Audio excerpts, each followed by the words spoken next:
అందరికీ నమస్కారం అండి. Welcome to my channel we learn smart English. ఇవాల్టి టాపిక్ చాలా ఇంట్రెస్టింగ్ టాపిక్ అండి. ఇది వచ్చేసి మనకి స్పోకెన్ ఇంగ్లీష్ నేర్చుకునే వాళ్ళకి, తర్వాత కాంపిటేటివ్ ఎగ్జామ్స్కి ప్రిపేర్ అయ్యే వాళ్ళకి ఇద్దరికీ కూడా చాలా ఇంపార్టెంట్ టాపిక్. అదేంటి అంటే టైప్స్ ఆఫ్ క్లాజెస్ అండి. టైప్స్ ఆఫ్ క్లాజెస్ అంటే ఏంటి, అసలు క్లాజ్ అంటే ఏంటి, టైప్స్ ఆఫ్ క్లాజెస్ అంటే ఏంటి నేను మీకు చెప్తాను. తర్వాత నోట్స్ కూడా ఇస్తానండి. మీరు ఎవరైతే నోట్స్ రాసుకొని ప్రిపేర్ అవుతున్నారు లేదా నోట్స్ రాసుకొని ఫాలో అవుతున్న వాళ్ళకి ఇది డెఫినెట్గా యూజ్ అవుతుంది. సో యాక్చువల్లీ నేను అంటే ఇంతకుముందు మనం ట్రెడిషనల్గా బోర్డు పైన రాస్తూ క్లాస్ చెప్పేవాళ్ళం కదా. సో ఎవరికైతే అర్థం అవ్వట్లేదు లేదా రైటింగ్ సరిగా కనిపించట్లేదు, ఇలాంటి ఇబ్బందులన్నీ ఉండడం మూలాన నేను వీడియోని ఇలా చేయడం స్టార్ట్ చేశానండి. ఎందుకు అంటే వ్యూవర్స్ కన్వీనియన్స్ చాలా ఇంపార్టెంట్ కదా. నేను చేసేటువంటి కంటెంట్ మీ వరకు కరెక్ట్గా రీచ్ అవ్వలేదనుకోండి, అప్పుడు నేను వీడియో చేసినా కూడా ఏమీ ఉపయోగం ఉండదనేది నా ఉద్దేశం. సో మీకు ఉపయోగకరంగా ఉండేందుకే ఇలా నేను చేస్తున్నాను. అంటే చాలామంది మేడం మీరు కనిపించట్లేదు, పర్వాలేదు నేను చెప్తానండి. ఏదైతే మీకు వర్డ్స్ వస్తున్నాయో అది నా వాయిసే కదా, మీకు ఆ మ్యాటర్ గురించి నేను ఎక్స్ప్లెయిన్ చేస్తూ ఉంటాను. ఓకే, సో ఇవాళ ఇది మనం క్లాజెస్ అని చెప్పుకున్నాం కదా. సో క్లాజ్ అంటే ఏంటి, క్లాజ్ అంటే సే ఫర్ ఎగ్జాంపుల్ నేను సీత లావ్స్ అన్నాను అనుకోండి, లేదా సీత సిట్స్ అన్నాను అనుకోండి. సో ఇందులో మీరు గమనించినట్లయితే Sita sits or Sita laughs లేదా Sita jumped, Sita ran, so ఇలా అంటే జస్ట్ ఎగ్జాంపుల్ కోసం చెప్తున్నాను. వీటన్నిటిలో కూడా మీరు గమనించినట్లయితే ఒక సబ్జెక్టు ఉంది, తర్వాత ఆ సబ్జెక్ట్ చేస్తున్న పని అంటే వర్బ్ ఉంది కదా. అండ్ మీరు గమనించినట్లయితే ఇది చాలా షార్ట్ సెంటెన్స్, లేదా ఐ ఏట్ ఐస్ క్రీమ్ అనండి, పర్వాలేదు. సో ఈ సెంటెన్సెస్ మీరు ఏవైతే గమనించినట్లయితే చాలా షార్ట్గా ఉన్నాయి కానీ మీనింగ్ఫుల్గా ఉన్నాయి. అంటే మనకి ఒక అర్థం వస్తుంది, ఇన్కంప్లీట్ సెంటెన్స్ లాగా లేదు, దానికి మీనింగ్ అనేటువంటిది వస్తుంది. లేదు కానీ ఇవి ఏవైతే ఉన్నాయో చాలా షార్ట్గా ఉన్నాయి కదా. సో ఇలాంటి షార్ట్వి ఇప్పుడు సీత ర్యాన్ అన్నాను అనుకోండి. సీత ర్యాన్ అనేటువంటిది ఒకవేళ మీరు తీసుకున్నట్లయితే సీత అనేది సబ్జెక్ట్ అని చెప్పాము, ర్యాన్ అనేది వర్బ్ అని చెప్పాము కదా. ఓకే, సో ఇది ఇండిపెండెంట్గా దానికి ఒక మీనింగ్ ఉంది, సీత పరిగెత్తింది అనేటువంటిది దాని మీనింగ్ కదా. సో ఇలా ఈ మీనింగ్ఫుల్గా ఉండేటువంటి షార్ట్ సెంటెన్స్ని క్లాజ్ అంటారు. అయితే మరి క్లాజ్ అని ఎందుకు అనాలి, సెంటెన్స్ అనొచ్చు కదా అంటే దానికి అంటే సెంటెన్స్కి క్లాజ్కి డిఫరెన్స్ ఉంది. క్లాజ్ అంటే దాంట్లో ఒక వర్బ్ ఒక సబ్జెక్ట్ ఉంటుంది, ఓకే. కానీ సెంటెన్స్ అలా కాదు. మనకి సెంటెన్స్కి క్లాజ్కి ఉన్న మెయిన్ డిఫరెన్స్ ఏంటి అంటే ఒక క్లాజ్లో సెంటెన్స్ ఉండలేదు, కానీ ఒక సెంటెన్స్లో ఒకటి కన్నా ఎక్కువ క్లాజెస్ మనము యూజ్ చేయవచ్చు.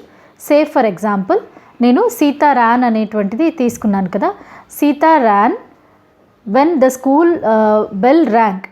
Sita ran when the school bell rang అంటే సీత పరిగెత్తింది ఎప్పుడు, స్కూల్ బెల్ రింగ్ అయినప్పుడు పరిగెత్తింది అనేటువంటిది నేను చెప్పాను. ఓకే, అంటే ఇందులో సీత ర్యాన్ అనేటువంటిది ఒక వర్డ్, ఒక క్లాజ్ తర్వాత when the bell rang, when the school bell rang అనేటువంటిది ఒక క్లాజ్. అంటే ఇక్కడ 2 డిఫరెంట్ క్లాజెస్ ఉన్నాయి. సో క్లాజ్ అంటే ఏంటి అంటే ఒక సబ్జెక్ట్ ఒక వర్బ్ ఉంటుంది. ఇప్పుడు మీరు సీత ర్యాన్ అనేటువంటిది డిఫరెంట్ ఒక క్లాజ్, తర్వాత when the school bell rang అనేటువంటిది డిఫరెంట్ క్లాజ్గా తీసుకున్నట్లయితే రెండిట్లో కూడా దీంట్లో ఒక సబ్జెక్ట్ వర్బ్ ఉంది, ఇక్కడ కూడా మీకు ఏంటి అంటే స్కూల్ బెల్ రింగ్ అయినప్పుడు అంటే ఇక్కడ కూడా వర్బ్ అనేటువంటిది మీకు కనిపిస్తుంది. అయితే ఇలా ఉండేటువంటి అంటే డిఫరెంట్ క్లాజెస్ ఉండేటువంటి దాన్ని మనం సెంటెన్స్ అంటాము, కానీ షార్ట్గా ఒక సబ్జెక్టు ఒక వర్బ్ ఉండేటువంటి దాన్ని క్లాజ్ అంటాం అనమాట. సో క్లాజ్కి సెంటెన్స్కి ఉన్న డిఫరెన్స్ అది. సో నేను ఇంకా డీటెయిల్డ్గా విత్ ఎగ్జాంపుల్స్ నేను ఎక్స్ప్లెయిన్ చేస్తున్నాను, చూడండి. క్లాజ్ అనేటువంటిది ఒక షార్ట్ సెంటెన్స్ లాంటిది, దీనికి కంప్లీట్ మీనింగ్ ఉంటుంది. సెంటెన్స్లో ఎప్పుడైనా సరే ఒకటి లేదా అంతకన్నా ఎక్కువ క్లాజెస్ ఉండే ఛాన్స్ ఉంటుందండి. కానీ క్లాజ్ సెంటెన్స్ రెండు వేరేవి. ఒక క్లాజ్లో సెంటెన్స్ ఉండే అవకాశం లేదు, కానీ ఒక సెంటెన్స్లో ఒకటి కన్నా ఎక్కువ క్లాజెస్ అనేటువంటివి ఉండొచ్చు. ఇక్కడ ఒక చిన్న ఎగ్జాంపుల్ ఉంది చూడండి. I eat bananas. ఇది ఒక చిన్న క్లాజ్. ఐ ఈట్ బనానాస్ అనేటువంటిది కంప్లీట్ మీనింగ్ ఇచ్చేటువంటి ఒక చిన్న షార్ట్ సెంటెన్స్. ఇక్కడ ఐ అనేటువంటిది సబ్జెక్ట్, ఈట్ అనేటువంటిది వర్బ్. అంటే క్లాజ్లో ఒక వర్బ్, ఒక సబ్జెక్ట్ అనేటువంటివి కంపల్సరీగా ఉంటాయి. సో ఇలాంటి క్లాజెస్ అనేటువంటివి చేరితేనే ఒక సెంటెన్స్ అనేది ఫామ్ అవుతుంది. సో సెంటెన్స్కి క్లాజ్కి ఉన్న డిఫరెన్స్ ఏంటి అంటే, క్లాజ్ సెంటెన్స్లో భాగం, కానీ సెంటెన్సెస్ క్లాజ్లో ఎప్పుడు సెంటెన్సెస్ ఉండవు. క్లాజ్ అనేటువంటిది గ్రూప్ ఆఫ్ వర్డ్స్ తోటి ఉన్న ఒక చిన్న సెంటెన్స్ లాంటిది.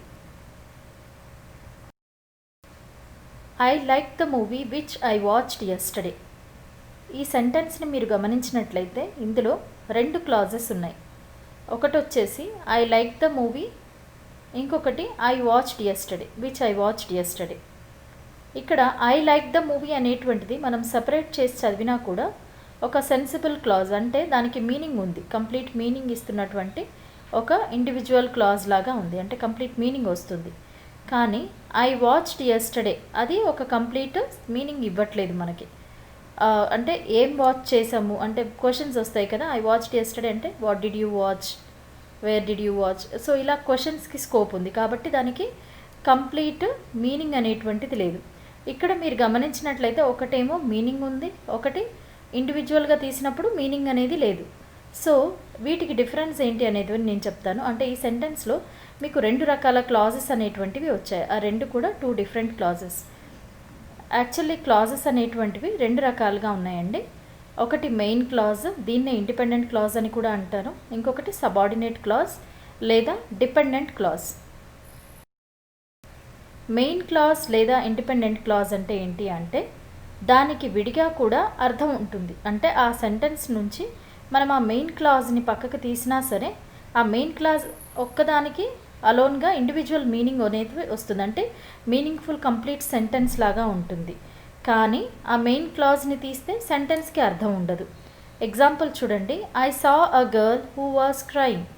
ఇక్కడ ఐ సా అ గర్ల్ అనేటువంటిది main clause, who was crying అనేటువంటిది సబార్డినేట్ క్లాజ్.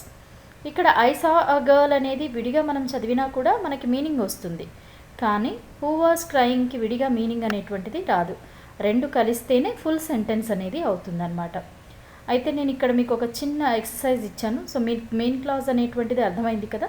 మెయిన్ క్లాజ్కున్న ఇంకొక పేరే ఇండిపెండెంట్ క్లాజ్. చూడండి, నేను ఒక 5 ఎక్సర్సైజ్ సెంటెన్సెస్ ఇచ్చాను. ఇందులో ఉన్న మెయిన్ క్లాజ్ని మీరు ఐడెంటిఫై చేయడానికి ట్రై చేయండి.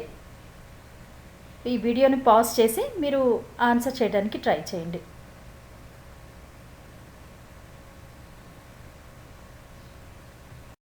Okay. First sentence, the teacher taught very clearly but only few students could understand. ఇందులో the teacher taught very clearly అనేటువంటిది మెయిన్ క్లాజ్ అండి. Next, I met a girl who was very beautiful. ఇందులో I met a girl అనేది main clause. The police arrested the person who kidnapped the girl. ఇందులో the police arrested the person అనేది main clause అండి. I don't like the people who are lazy. ఇక్కడ main clause I don't like the people. She likes her class teacher who teaches very well. ఇందులో she likes her class teacher అనేది main clause. So మీరు try చేశారు కదా, ఎన్ని sentences కరెక్ట్గా వచ్చాయి అనేది నాకు కింద కమెంట్ బాక్స్లో మెన్షన్ చేయండి. నెక్స్ట్, సబార్డినేట్ క్లాజ్ లేదా డిపెండెంట్ క్లాజ్. సబార్డినేట్ క్లాజ్ లేదా డిపెండెంట్ క్లాజ్కి మీనింగ్ ఆల్రెడీ మనం చెప్పుకున్నాము ఈ క్లాస్లోనే. అంటే దీనికి విడిగా ఎటువంటి అర్థం అనేటువంటిది ఉండదు. ఒకవేళ సెంటెన్స్లో కనుక దీన్ని విడదీస్తే కనుక దీనికి ఇండివిజువల్గా దీనికి ఎటువంటి అర్థం అనేటువంటిది రాదు. అంటే ఇది ఒక కంప్లీట్ సెంటెన్స్ కాదు, అంటే సెన్సిబుల్ సెంటెన్స్ కాదు. సింపుల్ అండి చాలా. ఇండిపెండెంట్ క్లాజ్కి మీనింగ్ ఉంటుంది విడిగా కూడా, సబార్డినేట్ క్లాజ్కి మీనింగ్ అనేటువంటిది ఉండదు. సబార్డినేట్ క్లాజ్కి ఇంకొక పేరే డిపెండెంట్ క్లాజ్. ఇక్కడ దీనికి సంబంధించినటువంటి ఎగ్జాంపుల్స్ నేను కొన్ని ఇచ్చాను చూడండి. The teacher taught very clearly, ఇది ఇంతకుముందు తీసుకున్న సెంటెన్సెసే. So first sentence, the teacher taught very clearly but only few students కూడా అండర్స్టాండ్. అంటే ఇక్కడ బట్ దగ్గర నుంచి అండర్స్టాండ్ వరకు ఉన్నటువంటిది డిపెండెంట్ క్లాజ్. సో మిగిలిన సెంటెన్సెస్ కూడా మీరు ఒక్కసారి చదవండి. I met a girl who was very beautiful. Who was very beautiful అనేది dependent clause. The police arrested the person who kidnapped the girl. Who kidnapped the girl అనేది dependent clause. I don't like the people who are lazy. Who are lazy అనేది dependent clause. She likes her class teacher who teaches very well. ఇక్కడ who teaches very well అనేది dependent clause అండి. అయితే ఈ dependent clauses మళ్ళీ 3 రకాలుగా classify చేయడం జరిగింది, దాన్ని విభజించడం జరిగింది. అవేంటి అంటే noun clause, adjective clause, adverb clause. ఇవి చాలా ఇంపార్టెంట్ అండి. కాంపిటేటివ్ ఎగ్జామ్స్లో మనకు ఒక సెంటెన్స్ ఇచ్చేసి దాన్ని ఇది నౌన్ క్లాజా అంటే ఏ క్లాజా ఐడెంటిఫై చేయమని ఇస్తారు. సో ఇవి చాలా ఇంపార్టెంట్ రోల్ ప్లే చేస్తుంది కాంపిటేటివ్ ఎగ్జామ్స్లో క్లాజెస్ అనేటువంటిది. సరే, మనం ఫస్ట్ నౌన్ క్లాజ్ అనేటువంటిది ఏంటి అనేది చూద్దామండి. నౌన్ క్లాజ్ అనేటువంటిది ఏంటి అంటే డిపెండెంట్ క్లాజ్ అంటే మీకు ఆల్రెడీ తెలుసు కదా, అంటే ఇది విడిగా దానికి ఎటువంటి మీనింగ్ అనేది ఉండదు. ఇది ఏం చేస్తుంది అంటే మెయిన్ క్లాజ్లో ఉన్నటువంటి అంటే ఇది నౌన్ లాగా యాక్ట్ చేస్తుంది యాక్చువల్లీ. అంటే సెంటెన్స్ అనేది మనం చదివేటప్పుడు ఈ సబార్డినేట్ క్లాజ్ మెయిన్ క్లాజ్తో కలిసి ఆ సెంటెన్స్కి నౌన్ లాగా యాక్ట్ చేస్తుంది. నామవాచకం, నౌన్ అంటే నామవాచకం అని మీకు తెలుసు కదా. సో నౌన్ లాగా యాక్ట్ చేస్తుంది. ఇందులో మనకి స్టార్ట్ అయ్యేటువంటి వర్డ్స్ దాన్ని ఎలా గుర్తుపట్టాలి అంటే నౌన్ క్లాజ్లో వచ్చేటువంటి సబార్డినేట్ క్లాజ్ అనేది అంటే నౌన్ క్లాజ్ని గుర్తుపట్టడం ఎలా అంటే అందులో ఉండే words what ever, who ever, which ever, what, whom ever ఇలాంటి వర్డ్స్ తోటి నౌన్ క్లాజ్ అనేటువంటిది ఉంటుంది. సో సింపుల్గా మీరు ఈదర్ మీనింగ్ చూసన్నా గుర్తుపట్టవచ్చు లేదా ఈ వర్డ్స్ అన్నా గుర్తుపెట్టుకోవచ్చు అనమాట. ఎగ్జాంపుల్ చూడండి, whatever we eat determines our health. ఇక్కడ వాట్ ఎవర్ వి ఈట్ అంటే ఇదే ఒక నౌన్ క్లాజ్ కదా, అంటే ఆ సెంటెన్స్లో ఇదే నౌన్ లాగా పనిచేస్తుంది. మనం ఏం తింటామో అదే మన హెల్త్ని డిసైడ్ చేస్తుంది కదా. సో ఇక్కడ వాట్ ఎవర్ వి ఈట్ అనేటువంటిది దాన్ని నౌన్ క్లాజ్ అనేటువంటి నౌన్ లాగా యాక్ట్ చేస్తుంది అనమాట. Now I realized what I need. ఇక్కడ వాట్ ఐ నీడ్ అనేటువంటిది I can buy whatever I want. Whatever I want అనేటువంటిది నౌన్ క్లాజ్. అడ్జెక్టివ్ క్లాజ్ అనేటువంటిది మనకి సెంటెన్స్లో ఉన్న నౌన్ లేదా ప్రొనౌన్ని మాడిఫై చేస్తుంది. దీనికి వచ్చేటువంటి అంటే ఈ డిపెండెంట్ క్లాజ్ ఈ అడ్జెక్టివ్ క్లాజ్లో ఉన్న dependent clause when, that, where, who, whose, whom, which ఈ వర్డ్స్తో స్టార్ట్ అవుతుంది. ఎగ్జాంపుల్ చూడండి, the man found his lost watch in the shop where he regularly visits. ఇక్కడ షాప్ అనేటువంటిది నౌన్ అండి. ఈ నౌన్ని మాడిఫై చేస్తుంది. ఇక్కడ ఏంటి అంటే తను పోగొట్టుకున్న వాచ్ని ఆ షాప్లో కనుక్కున్నాడు. ఏదైతే అతను రెగ్యులర్గా విజిట్ చేస్తాడంటే ఆ షాప్ అతను రెగ్యులర్గా విజిట్ చేస్తాడు అని అంటే ఇక్కడ షాప్ అనే నౌన్ని మాడిఫై చేస్తుంది అనమాట. కాబట్టి wear he regularly visits. So ఈ సెంటెన్స్ వచ్చేసి అడ్జెక్టివ్ క్లాజ్కి సంబంధించిన సెంటెన్స్ అనమాట. Next, Sita who is my elder sister just return from London. Sita ఎవరైతే మా ఎల్డర్ సిస్టరో తను ఇప్పుడే లండన్ నుంచి వచ్చింది అని. ఇక్కడ మనకి సీత అనేది నౌన్ కదా, దాన్ని మాడిఫై చేస్తుంది who is my elder sister. Okay, so ఇది adjective clause. Next, Diya is the person to whom I'm closest. అంటే ఇక్కడ పర్సన్ అనేటువంటిది మనకి ఉన్నటువంటి నౌన్, దీన్ని మాడిఫై చేస్తుంది అనమాట. ఓకే, సో ఇది adjective clause. Adverb clause. Adverb clause అంటే ఇది ఏం చేస్తుంది అంటే ఆ సెంటెన్స్లో ఉన్నటువంటి యాడ్జెక్టివ్ని కానీ వర్బ్ని కానీ వర్బ్ ఫ్రేజ్ని కానీ లేదా ఇంకొక యాడ్వర్బ్ని కానీ మాడిఫై చేస్తుంది. సో దాన్ని అట్లాంటి దాన్ని యాడ్వర్బ్ క్లాజ్ అంటారనమాట. ఈ యాడ్వర్బ్ క్లాజ్ వచ్చేసి ఇందులో మనకి వచ్చే వర్డ్స్ అంటే ఈ సెంటెన్స్ స్టార్ట్ అయ్యేటువంటి words after, although, because, before, if, since, than, until, when and why ఈ సెంటెన్సెస్ తోటి మనకి ఈ వర్డ్స్ తోటి మనకి డిపెండెంట్ క్లాజ్ అనేది స్టార్ట్ అవుతుందన్నమాట. ఒక ఎగ్జాంపుల్ చూద్దాము. We saw many wild animals when we went to the zoo. ఇది మనకి టైంకి రిలేటెడ్ అనమాట. ఇక్కడ సా అనేటువంటిది verb.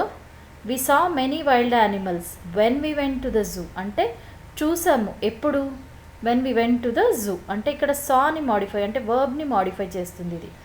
Next, Raja's paintings Raja's painting was the best because he used all unique colours.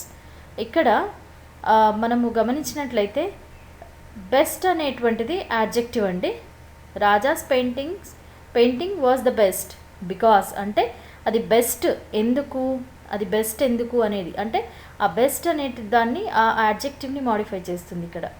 Next, after Sheela got discharge from the hospital she was sent to her village. ఇక్కడ మీరు గమనించినట్లయితే after Sheela got discharge from the hospital ఇది dependent clause. She was sent to her village అంటే after Sheela got discharge ఏమైంది, sent అంటే ఇక్కడ మనం గమనించినట్లయితే వర్బ్ సెంట్ అనే వర్బ్ని అది మాడిఫై చేస్తుంది అన్నమాట. ఓకే, సో ఇది అడ్వర్బ్ క్లాజ్కి సంబంధించినటువంటి ఇన్ఫర్మేషన్ అండి. ఇక్కడ ఒక చిన్న ఎక్సర్సైజ్ ఉంది, ఒకసారి ఈ సెంటెన్సెస్ అన్నీ మీరు చదవండి, వీడియో పాజ్ చేసి ఒకసారి ఆన్సర్ చేయడానికి ట్రై చేయండి. అంటే మీ అండర్స్టాండింగ్ లెవెల్స్ ఎలా ఉన్నాయో ఒకసారి చెక్ చేసుకోండి.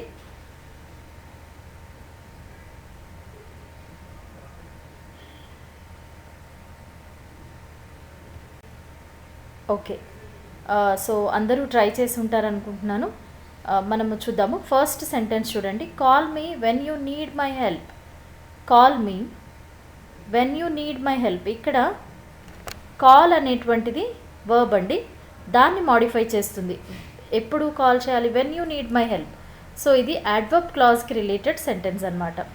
Next, I worked in a bank while I was living in Canada. ఇక్కడ కూడా మీరు గమనించినట్లయితే I worked in bank, work అనేటువంటిది వర్బ్. నేను బ్యాంక్లో పనిచేశాను ఎప్పుడు, కెనడాలో ఉండేటప్పుడు. అంటే ఈ వర్క్ అనేటువంటి దాన్ని ఇది మాడిఫై చేస్తుంది అనమాట. Next, I hate the people who waste time. ఇక్కడ మీరు గమనించినట్లయితే ఐ హేట్ ద పీపుల్, ఎవరిని హేట్ చేస్తున్నాను, హూ వేస్ట్ టైం అంటే ఇక్కడ పీపుల్ అనేటువంటి నౌన్ని మాడిఫై చేస్తుంది కాబట్టి యాడ్జెక్టివ్ క్లాజ్ ఇది. Next, the bike which I own consumes less fuel. ఇక్కడ కూడా బైక్ అనేటువంటిది ద బైక్ ఉంది కదా, సో అది నౌన్ అండి. Which I own consumes less fuel అంటే నేను ఏదైతే బైక్ను ఓన్ చేస్తున్నానో అది తక్కువ పెట్రోల్ని యూస్ చేస్తుంది, అంటే దాన్ని మాడిఫై చేస్తుంది కదా.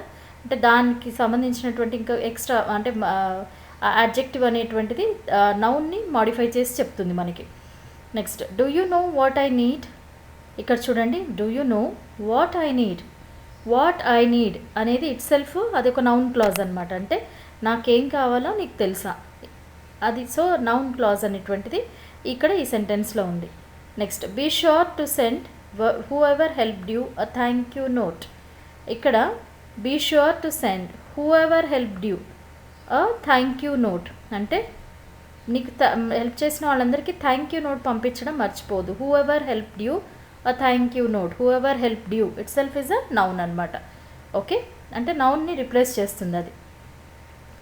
I like the girl who I met yesterday. ఇక్కడ చూడండి, I like the girl whom I met yesterday. ఇక్కడ గర్ల్ అనేటువంటి నౌన్ని మాడిఫై చేస్తుంది. Girl whom I met yesterday అంటే ఎవరినైతే నేను కలిశానో అని చెప్తుంది. Next, she speaks whatever comes in her mind. ఇక్కడ చూడండి, she speaks whatever comes in her mind, తనకి ఏది అనిపిస్తే అది మాట్లాడుతుంది. సో ఇక్కడ whatever comes in her mind itself is a noun clause అనమాట. Next, they can come whenever they want. ఇక్కడ కూడా చూడండి, this is also noun clause. Next, Zia's new car is costlier than her previous car. ఇక్కడ Zia car costlier అనేటువంటి దాన్ని మనం modify చేస్తుంది. దాన్ her previous car అంటే అంతకు ముందు ఉన్నటువంటి దానికన్నా ఇది కాస్ట్లియర్. సో ఇది మనం సింపుల్గా చెప్పేయచ్చు, దాన్ అనే వర్డ్ కూడా వచ్చింది. సో అడ్వర్బ్ క్లాజ్ ఇది. సో అందరూ బాగానే చేసి ఉంటారు అనుకుంటాను. సో మీకు వచ్చినటువంటి స్కోర్ని కమెంట్ బాక్స్లో మెన్షన్ చేయడం మర్చిపోకండి. సో వ్యూవర్స్ చూసారు కదా, క్లాస్కి రిలేటెడ్ క్లాస్ ఇదండి. ఇది మీకు తప్పకుండా నచ్చిందని అనుకుంటున్నాను. ఈ క్లాసెస్ అనేటువంటివి కాంపిటేటివ్ ఎగ్జామ్స్లో చాలా ఎక్కువగా ఇస్తూ ఉంటారు రెగ్యులర్గా. అంటే చాలా ఎక్కువ కాంపిటేటివ్ ఎగ్జామ్స్కి కామన్గా వచ్చేటువంటిది ఈ క్లాసెస్ అనేటువంటిది.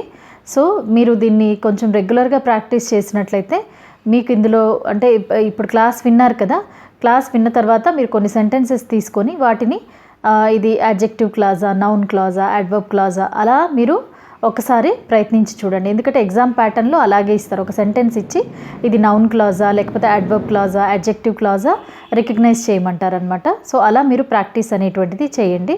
ఈ క్లాస్ మీకు డెఫినెట్గా యూస్ఫుల్గా ఉంటుందని నేను అనుకుంటున్నానండి. అండ్ మీకు వీడియో నచ్చిందనే అనుకుంటున్నాను. నచ్చినట్లయితే కనుక తప్పకుండా లైక్ చేసి షేర్ చేయండి. అండ్ మీ యొక్క అభిప్రాయాన్ని నాకు తప్పకుండా కమెంట్ బాక్స్లో తెలియజేయండి. ఇలాంటి మరిన్ని వీడియో అప్డేట్స్ కోసము ఇంకా ఎవరైనా ఛానల్ని సబ్స్క్రైబ్ చేయనట్లయితే కనుక వి లర్న్ స్మార్ట్ ఇంగ్లీష్ని డెఫినెట్గా సబ్స్క్రైబ్ చేసుకోండి.